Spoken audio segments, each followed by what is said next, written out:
Hey, we all ready to have a nice, quick, and easy one tonight?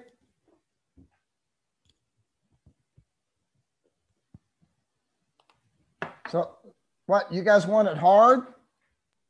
Nope. What's that about hard? You're right. I offered to have a nice, quick, and easy one tonight, but nobody answered, so I'm assuming you wanted it hard and long. If you can make titration easy, then I will take that absolutely anytime. I'll take that challenge. I remember a little bit from high school. I will take that challenge, Philip. It's not that hard. Can you do stoichiometry? Yeah, Then you can do titration. beautiful. Piece of cake, guys. Piece of cake. It's not that difficult. Maverick, how you doing? Maverick. I kind of like to bookend this. You're muted, Maverick. Are you not hearing me? I think that his end is muted. Okay. I don't know. I don't know what Victoria, Jennifer, you're hearing me, right? Philip? Yes. Everybody's hearing Maverick. Maverick, did you click join with computer audio? Oh, okay. I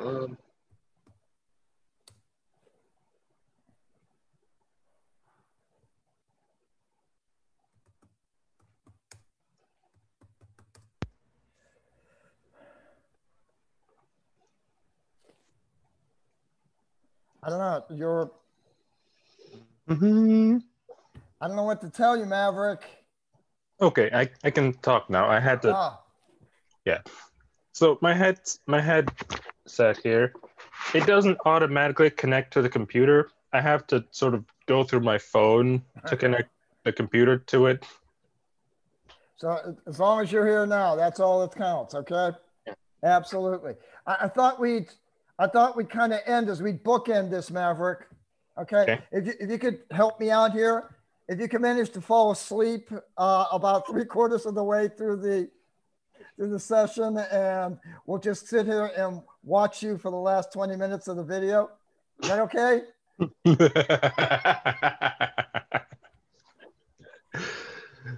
All right. Guys, this is our last one. Did you know that? Next week is the final. Next week is the final. And I think I went over a little bit of the final with you last week. And that is basically, guys, the best thing you can do for the final, just redo all the calculations you had for the results section. That's the best thing I can advise you to do. You do that, if you have that down, you're good. Okay? Is it going to be next Tuesday? Yes. Okay. Next Tuesday on Honor Lock. You mean redo all the results for all the labs? Yes. All the calculations? Okay. That's the main thing I would do. Okay. All right. The other thing is, guys, I've been told that you have to have the results for the first lab we did. That was the chemical reactions one. Do you remember that one? You were mixing chemicals together. You would like mix magnesium and hydrochloric acid and see if it reacted. Do you remember that? Yes. Go back and make sure that you have those results down, okay? So we can have the results from those labs on our person when we do the test. You can have them in your notebook if you want to. Okay. Read between the lines. How Gotcha. can I tell? If you have a notebook there, how am I going to be able to tell what you have written in it? Basically, we can't have another browser open, but you can have any kind of paper notes available, just nothing computer related, if that makes sense. Make sure it's in a notebook. In all the honor lock that I've taken, it's made us like literally show that we have blank paper. No. Okay. The way I do it, I literally, well, all my tests, come on. Let's face it. How hard is it to cheat in honor lock? So It's that's pretty why hard. I make all my tests open book. That's the way they've always been. So yeah, if you, I'm not going to hold you to specifically a notebook because that's absurd. All right. So if you have some, if it's on paper, it's good. You're just Okay. not allowed to use other browsers. Okay, Victoria? So that means we don't have to have just one paper, because I know the practical or the final, when you look at the sheet, it says just one paper of like a cheat sheet or an answer like thing. Where's it say that? If you look on the document that it says like what we have to know, it says at the bottom that Which document? under the lab practical in the course, let me see if I can find it. Okay, I'm here. Course content. Mm-hmm. All right, I'm in course content. I am down. I'm going to lab practical. Yeah, and then you click on lab practical review. And it's like the second to last bullet point. It says you may bring with you a reference page for the lab practical. You can write anything you want on this page, both sides. It just says one page. Says ask your instructor, right? Mm-hmm. So I just want to make sure, right there. just in case. Jennifer, Okay. does it not say, please ask your instructor for the size of the page card they will allow? Okay, so that means this is my decision, Jennifer. Okay. 150 pages, 8.5 by 11. Okay. That sounds good. Thank you. God, you gotta love this crap. Especially you gotta love the fact that I'm 64, and if they fire me, I can get Social Security. Doesn't that make you feel good, guys? Stellar. All right. Makes you feel awesome. All right, where am I at? Okay. The last thing, guys, we're doing titrations tonight.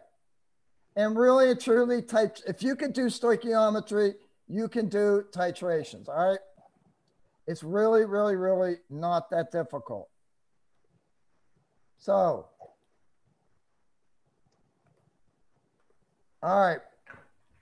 I got to talk about measurements because, guys, we're dealing with different types of measurements because we're using burettes as opposed to doing graduated cylinders or something else. You use burettes differently. And like everything else, you have a known value and an estimated value. Last significant figure on the right is your estimated value of your measured quantity. Therefore, if you don't give me that last estimated value, then if I'm looking at your measurement, I have to consider the last number you've recorded as your estimated value. That makes sense? Yes. So basically, how do you determine that smallest line? Basically, there are going to be numbered lines in your instrument. Choose 2 lines with values on them. Subtract them. This number is going to go on top. Then count the number of spaces between the 2 numbered lines.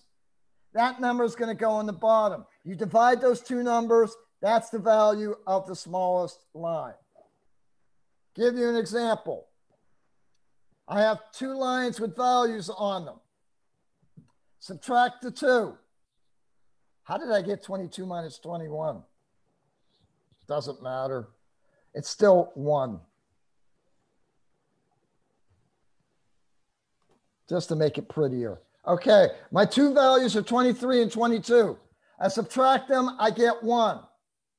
I count the number of spaces, and it turns out that there are 10 spaces. So 1 divided by 10, each line is worth 0.1.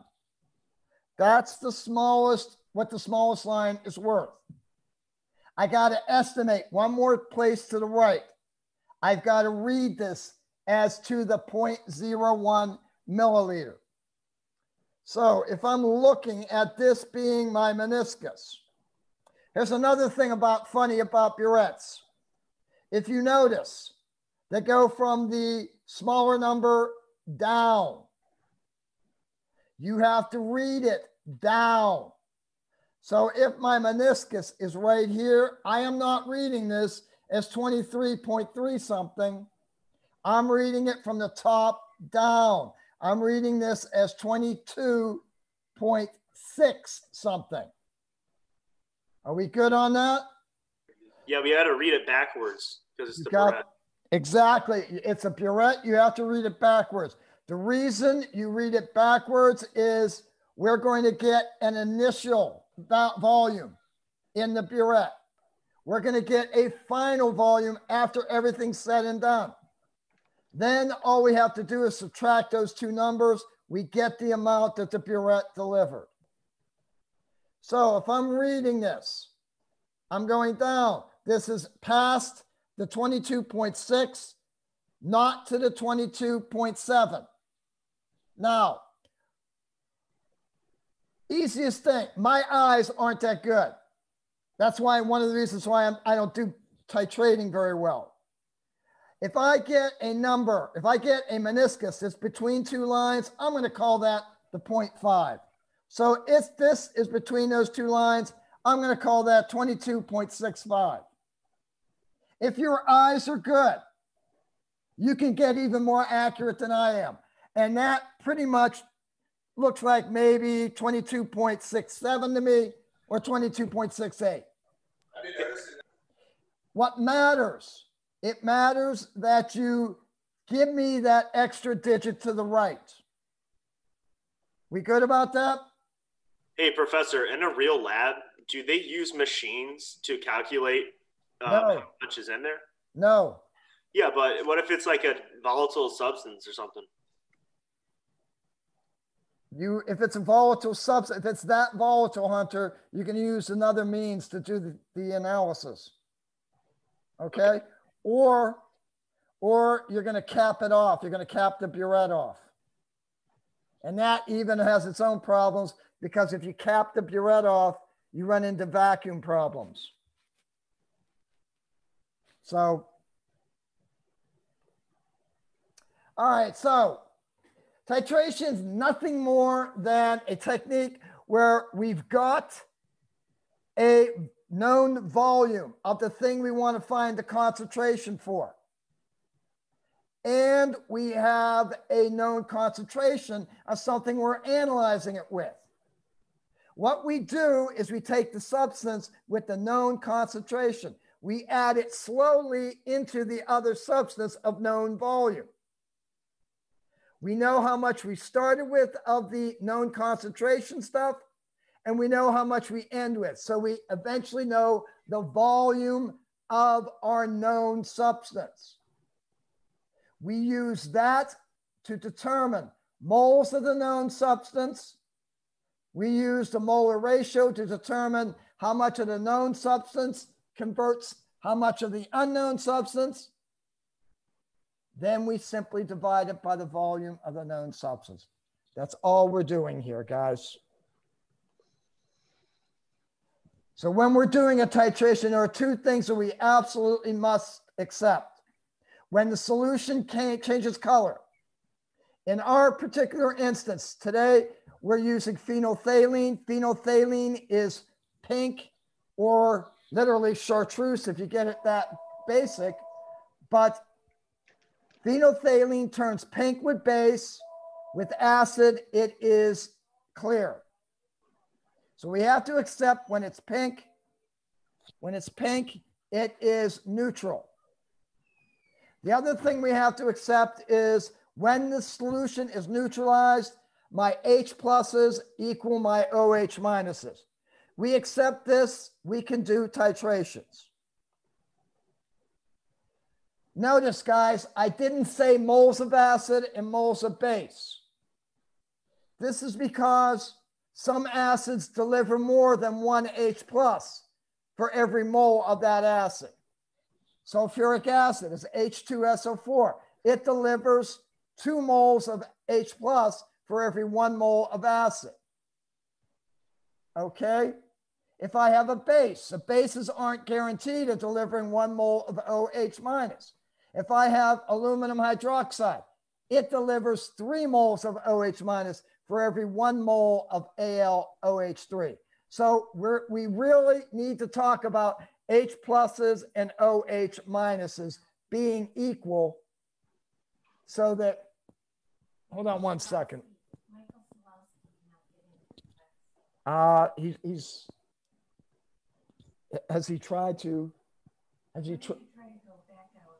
back out? Sorry, I'm trying to get somebody into it. If not, tell him he can look at the recording. Okay, sorry guys. It's Michael. He wants to get into class and somehow he's not able to get into class.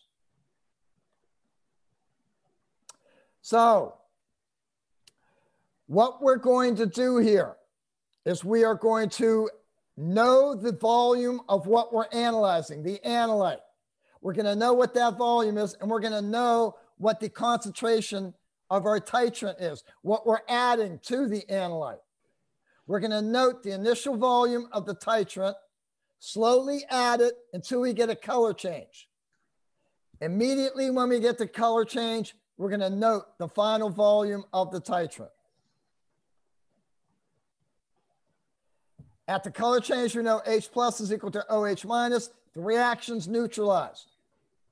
Then, Jeff, three-step process. We're going to know how much of the titrant was added in the burette. We're going to know that because we're going to subtract final volume from initial volume. That will give us our volume of titrant. We're going to turn that milliliters into liters and multiply it by the concentration of the titrant. That gives us moles of titrant. We're going to take the moles of our titrant, multiply it by the molar ratio. That turns our moles of titrant into moles of analyte. Then we were given the milliliters of the analyte. Turn that into liters and divide the moles of the analyte by the liters. We have the concentration. Jeff, yes. Every stoichiometry problem, these 3 steps. Follow these 3 steps, you're golden. 1 KOH plus 1. 1 KOH plus 1 HCl yields NaCl and H2O. I got a 1-to-1 molar ratio here. All right, I'm going to take 15 milliliters of my HCl solution. I'm going to put it into an Erlenmeyer flask and add 1 drop of phenolphthalein. I'm then taking that Erlenmeyer, putting it beneath the burette. The burette I know has 0.1008 molar KOH. I look at my burette and I determine the initial volume is 0.75. I add the KOH drop by drop until I get a faint pink color. I note the final volume. Final volume is 19.40. What is the concentration of the HCl? So, my first step, I'm going to find the milliliters that I use to do the titration. I've got 19.40 milliliters minus the 0.75. This means that the burette delivered 18.65 milliliters of my base. All I have to do is turn that into liters and multiply that by the molarity of my base. So I got 18.65 times 1 over 1,000 is 0.01865 liters times the 0.100 liters. This gives me 0.001880 moles of KOH. Second step, I got to look at I have moles of my KOH. I need to turn this into moles of my HCl. There's a 1-to-1 relationship. So I have my moles of KOH. I'm going to multiply that by my molar relationship. This gives me 0.00180 moles of HCl. But I also know something else about my HCl. All these moles of HCl was originally in 15 milliliters.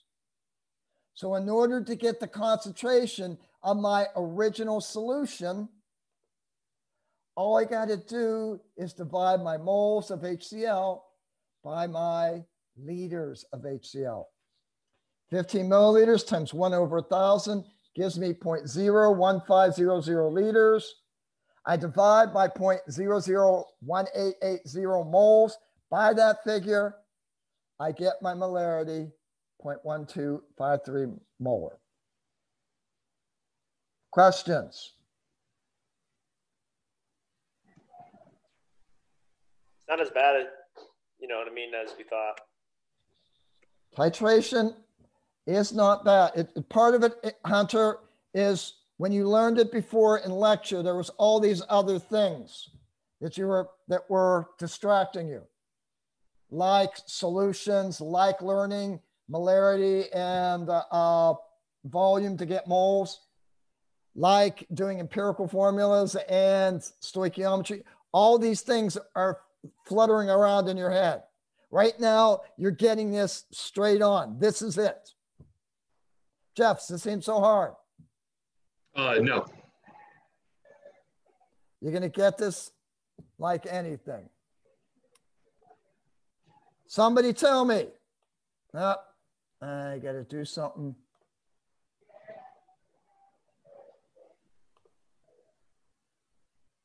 Oh, that's why it's not doing it.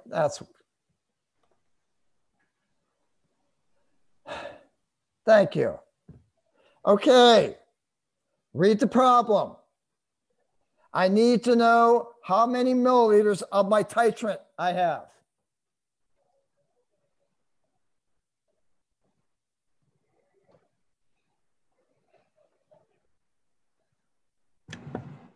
Do you subtract 0.45 from 29.35? Let's see if you're right. Exactly right. Yay, we get a winner. Absolutely fantastic. We have 28.90 milliliters of my titrant delivered. Now, I'm basically doing a stoichiometric problem. So I got to find moles of my titrant. Do I have a molarity to deal with? Yes. So how am I going to get moles of my my aluminum hydroxide? You have to convert the milliliters into liters, and then you times it by the molarity to get your moles. So I got 28.90 milliliters times 1 liter over 1,000 times my concentration of my aluminum hydroxide. This means I have 0.004407 moles of aluminum hydroxide. Now, Jeff, what am I going to do now?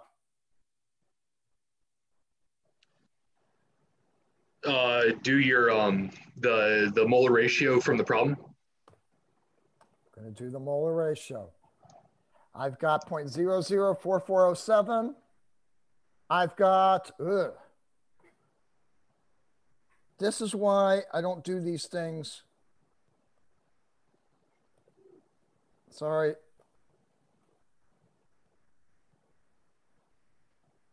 This is just, yeah. This is why I need somebody to proofread me, guys.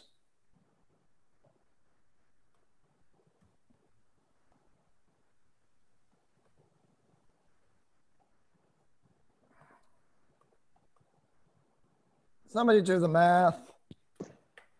Somebody check me with the math.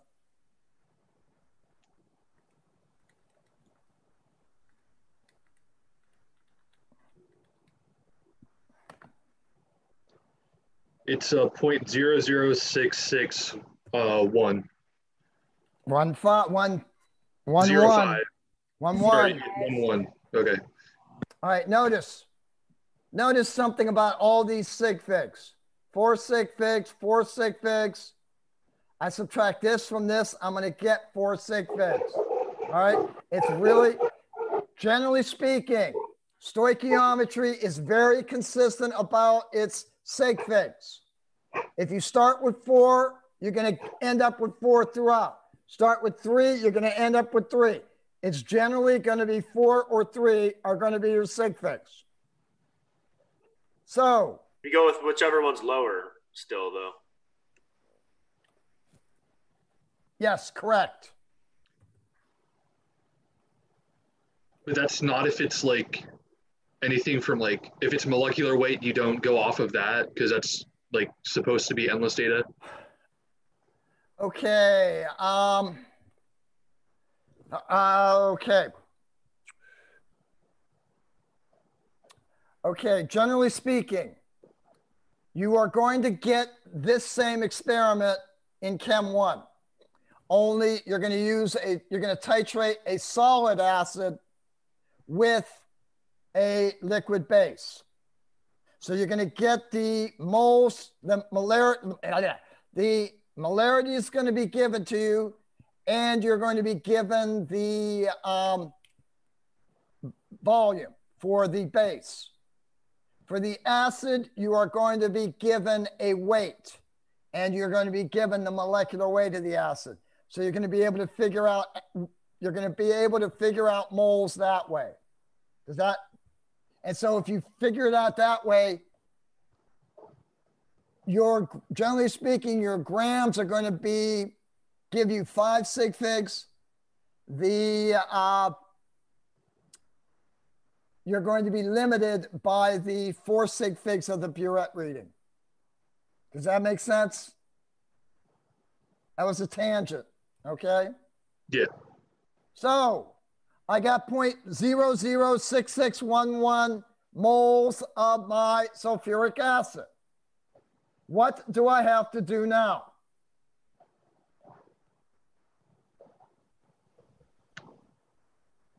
Can I answer? Am I allowed to? Yes, you're allowed to answer. Yeah, Get us out of here. You have to take the Molar ratio. We've already done that. That's how we got to 0.0061.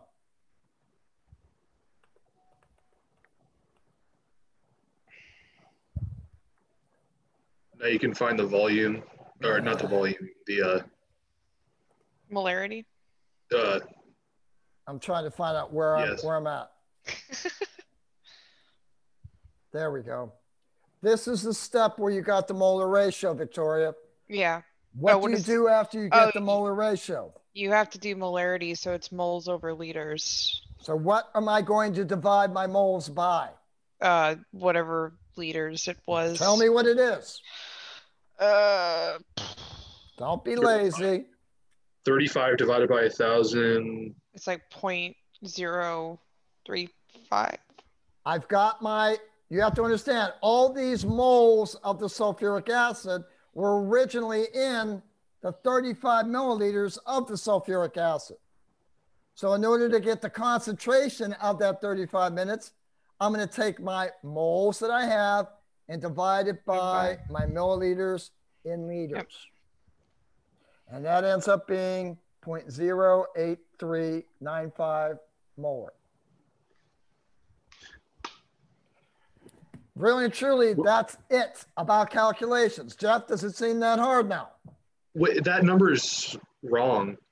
The molarity? Yeah, you're right. You're right, because I remember I divided it by the other. Oh, that's right. Sorry. If it's to 2 sig figs, it should be 0.0. It is to 4 sig figs. I haven't been doing anything other than 4 sig figs. Look, this is my original data, Jeff. Yes. 4 sig figs, 4 sig figs. I subtract this and this, that will give me 4 sig figs. Everything I'm dealing with is 4 sig figs, and all I'm doing is multiplying or dividing. Yeah, but what about the 0.45 though? So I was saying... Other than the first calculation, Victoria. Okay, never mind. I subtracted the 29.35 and the 0.45. That gave me 4 sig figs. Okay. I'm sorry, Jeff, go ahead. No, I was going to say, I thought it was only 2 because we were dividing by 0.035. You're not, though. But it's okay, but because it's 35 at the beginning and we just convert it, it's still 4 sig figs? No, it's 35.00. That's why it's 4. Yeah, that's what I was implicating. I should have said that. But so since it's that and then we just converted it to liters, it's still 4 sig figs because it was what, okay, gotcha. Exactly.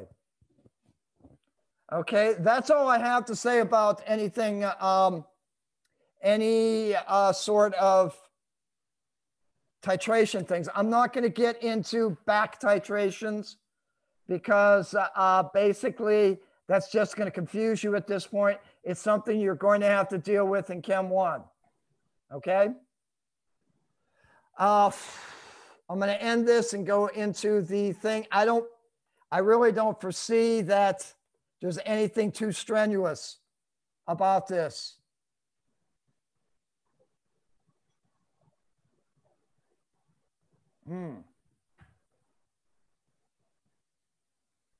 Yeah, there it is.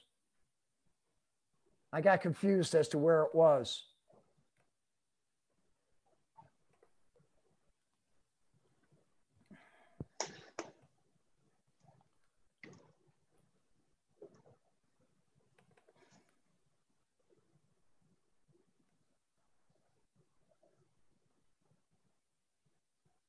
Okay, the report.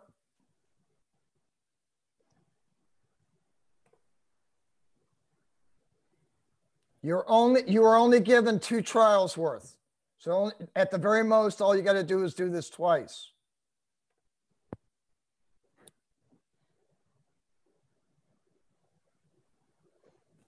Thank God. Best trial, pick one. He's given you 2.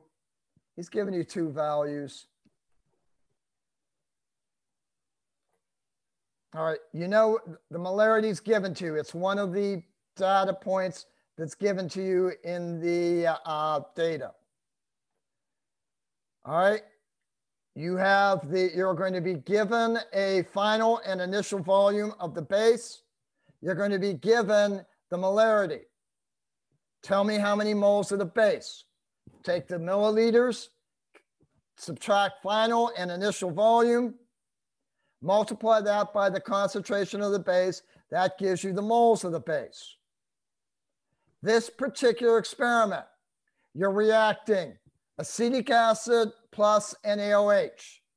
It is a 1-to-1 relationship, just like the KOH and HCl I showed you in my calculation. So literally speaking, moles of base equal to moles of acid. Molarity of the acid. In that information, you are going to be given the volume of the acid. You have the moles of the acid, turn the milliliters of acid you're given to liters and divide it into the moles. You're given 2 trials, do the same thing over again. Give me the average. Now, you got one of these funky choices here, okay?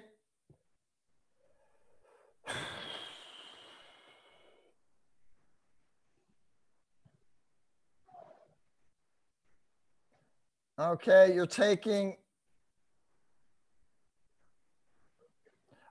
sorry. You're taking the molarity of your NaOH. What he wants you to do is he wants you to multiply the molarity by the liter of the NaOH, and you got to put 2/3 as the milliliters over liters.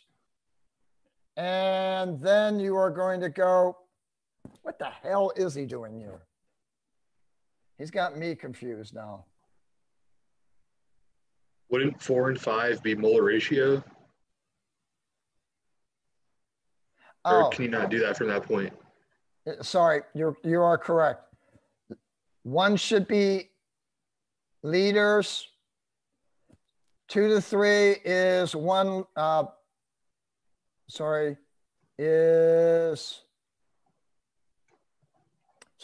One is milliliters. 2 is 1 liter over 1,000 milliliters. 4 and 5 are the molar ratio, which is 1 to 1. And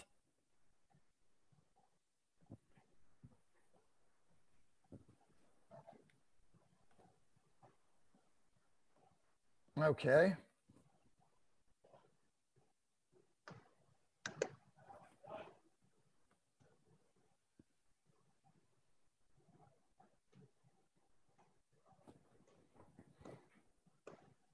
Shouldn't 6 and 7 be milliliters over liters? No, that's then you what do that this at the is. That's what this is at the end.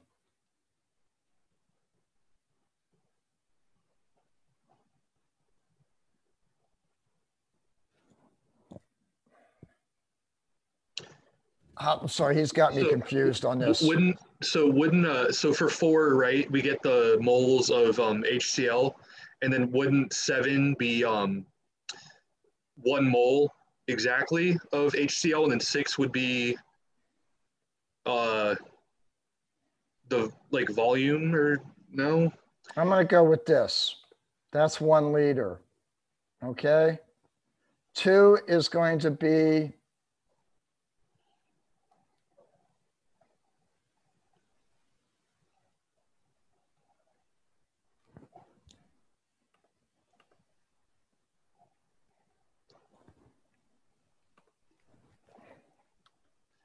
Wouldn't 1 be 1,000 milliliters? No, I think that would be 3. Well, but you can't multiply by 1 liter because then you'll have a wrong number. well, the problem I mean, The very end. okay, wait, my bad. I'm sorry. All right. You're multiplying it by the volume of NaOH in milliliters times 1 liter over 1,000 milliliters. Okay. So if you multiply this by he's saying the amount of NaOH you use. So the volume of NaOH in milliliters goes for 1. Then you have 1 liter over 1,000 milliliters. At this point, we have moles of NaOH. Then there is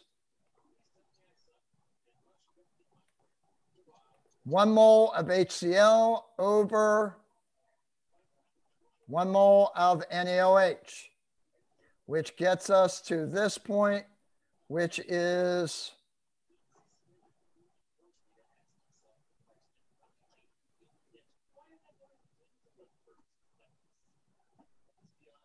1 over the volume of, yeah, that's right. That's what you do. Okay. I'm sorry. I just got confused in this itself. Okay. In order to, what you're doing, what we did in our steps, we took our molarity and we multiplied it by liters. To get the liters, we took our volume of NaOH, which is going in step number 1, and we multiplied it by 1 liter over 1,000. Are we all good there? We all good there?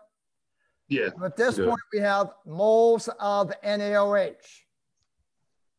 After we get to the 2-3 step, we then multiply it by the molar ratio, which is 1 mole of HCl over 1 mole of NaOH.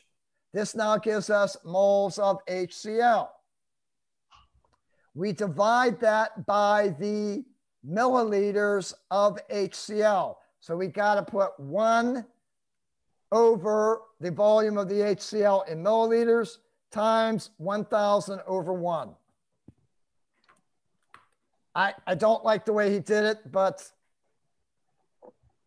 just understand this is the way. Go ahead and look at this in the recording. I'm not going to worry about that. Okay? This is the right response. I'm not going to worry too much about that. All right, titration. You have HCl and NaOH, 1 to 1 molar ratio. You are given volume and concentration of HCl. You want the concentration of NaOH. So you just multiply this by this. That gets you moles of HCl. Divide it by that. You'll get the final answer. Another question 8. Another titration only. The top one was a 1-to-1 relationship. There are going to be 2 moles of NaOH for every 1 mole of sulfuric acid. Be aware of that. And that's it. Questions beyond the confusing thing that we did here? Only other thing is I want to take you through and just show you where the data is, and we can get out of here.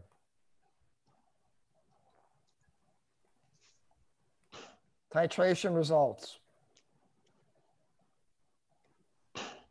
So you're going to have to read initial and final volumes of the NaOH, initial and final volumes of the acetic acid, and it gives you the molarity of the NaOH. And so you have all the information you need. Questions, guys?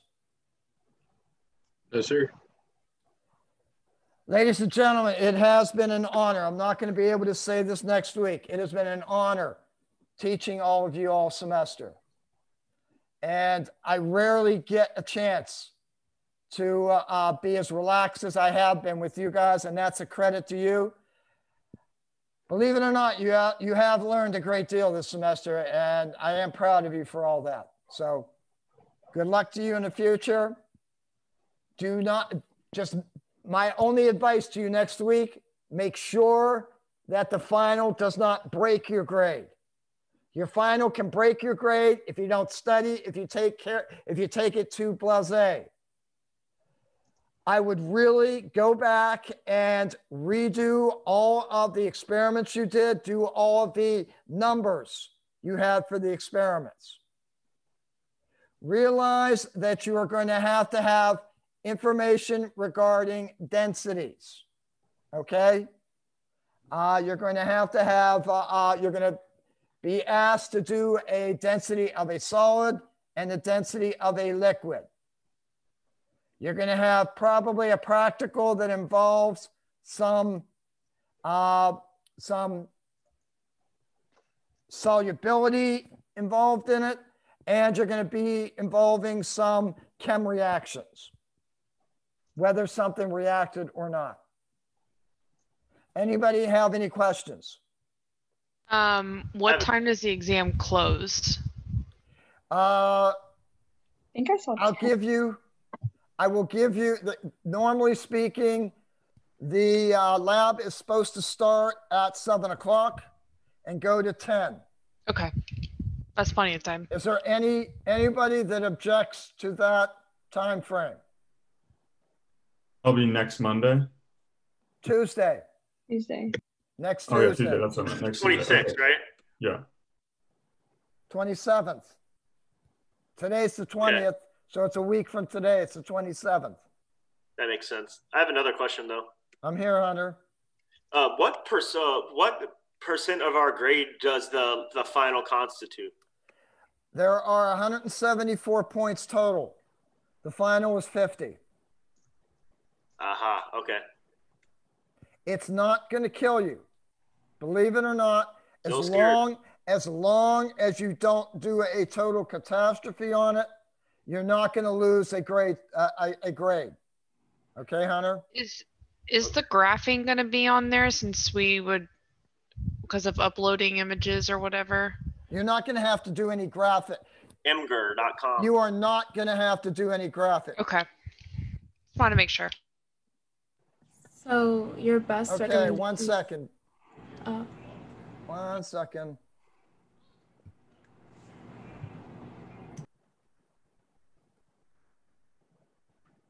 All right, I'm going to stop share for a second.